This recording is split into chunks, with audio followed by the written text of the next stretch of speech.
daal moo ñu yóbbee lii ci sama gis-gis. benn ñàkk a gëm suñ bopp. ñaar politique bu bon. ñett yar bu bon. ak ñàkk l'islam. ngeen ak ñett yooyu laa mun a mentionné ngeen baal ma nag ci kàddu yi. premièrement bi ñàkk a gëm suñ bopp bi mooy fi ma koy classé mooy da ngay gis ñoo xamante ne seen papa dafa liggéey ba am kër. biir Ndakaaru jóge woon ci bërëb sangam dëkk village sangam ngeen baal ma village waa bi la chaque jour man samay analyse nit ku nekk waxal ci ni nga xamee. dama rek amul benn problème. voilà sa papa liggéey ba am kër biir Ndakaaru dem xëy yàlla woo ko mu dem gaañu. waaw yéen ngeen waroon def ne seen kàttan wala seen liggéey mayu leen ngeen mën a dëkk biir Ndakaaru. jaay leen kër gi ngeen dem ci 9 millions yéen a xam kër gi 50 millions la jar jël 9 millions yooyu tabax ci kër gu baax bu yànji seen village. ngeen ut ci yeneen des ay yeneen kii nu mu tëddi yeneen xaalis boobu des ngeen ut ci yeneen business. waaw. yaay na xam seen tool bu ngeen delloo seen maam foofu amoon na fa ay tool ngeen dem delluwaat ci tool yi seen kàttan bu yemee ci loolu ngeen dund foofu. wala ilaa beneen ba nga gis ñoo xam ne dañoo nekk Dakar bëgg a dëkk ci kër goo xam ne 2 néeg la 20 personnes bëgg cee dëkk rus nañoo sax dellu seen dëkk cosaan. lu wér.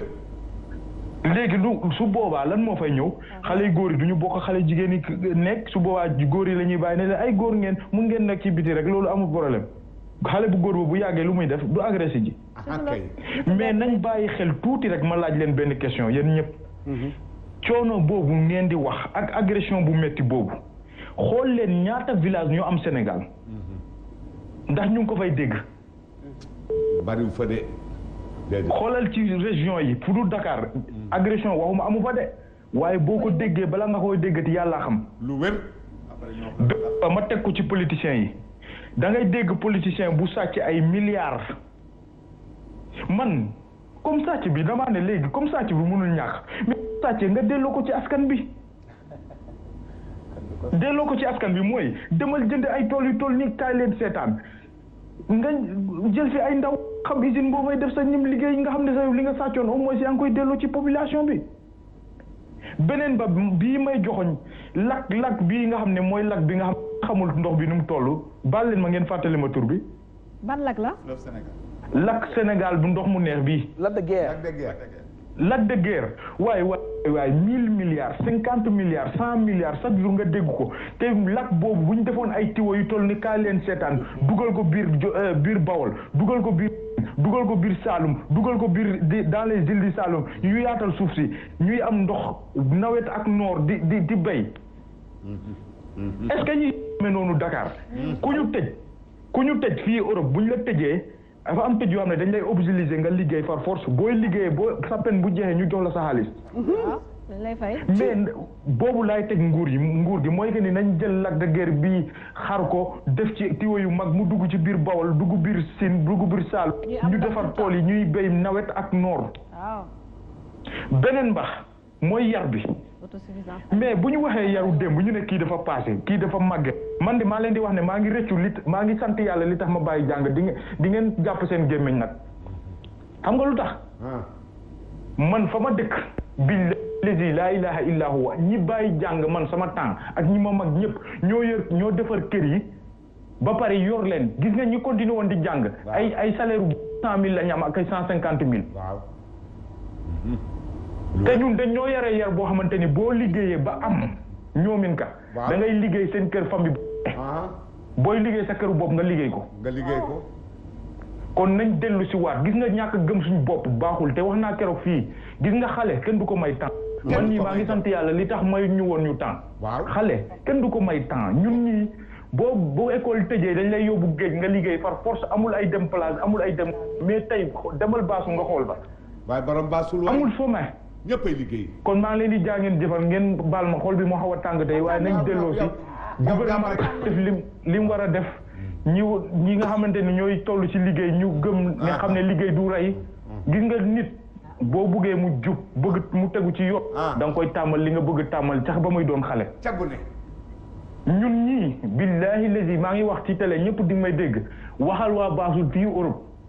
te boo ko ne waa Baasul mu ne la xam na ko ndax ñu ñeme seen liggéey mais tey da nga gis koo xam ne waxambaane boo xam ne sa doom toll ci 17 ans 18 ans nga naan ko oui papi comment tu vas nangam di ko raay doom waxuma kenn du am affection ci sa doom mais affection bu ëpp baaxul ci doom daf koy naïf loo daf koy tayal loo daf koy jàpp ne adduna bi rek dafa nooy te adduna bi dara nooy amu fi ngeen baal ma maa ngi jégalu tey moom damaa xaw a tàng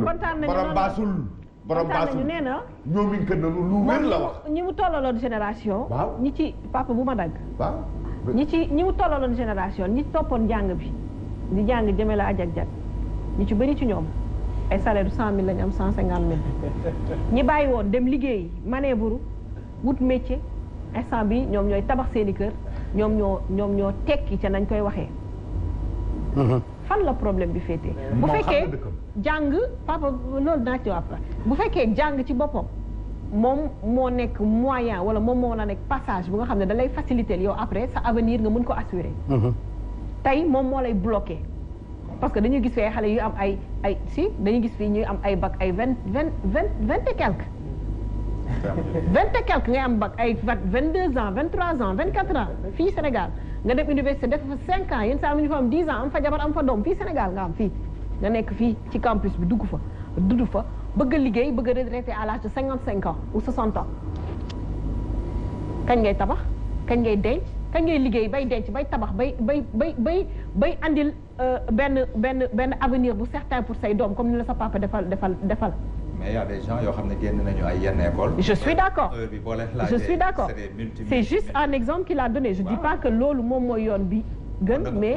ñun ñu ngi fi rendre compte jeunes yi fi nekk am master am doctorat ñu si bëri toog di wut liggéey wala dem instant bi di jaay café wala di fëgg jaay wala di raxas oto ñu ngi fi après xam lan leen di wax non benn métier tuutiwul même bu fekkee da nga am benn niveau d'étude da nga war a commencer ci suuf mais dafa métti say waajur fayal la jàng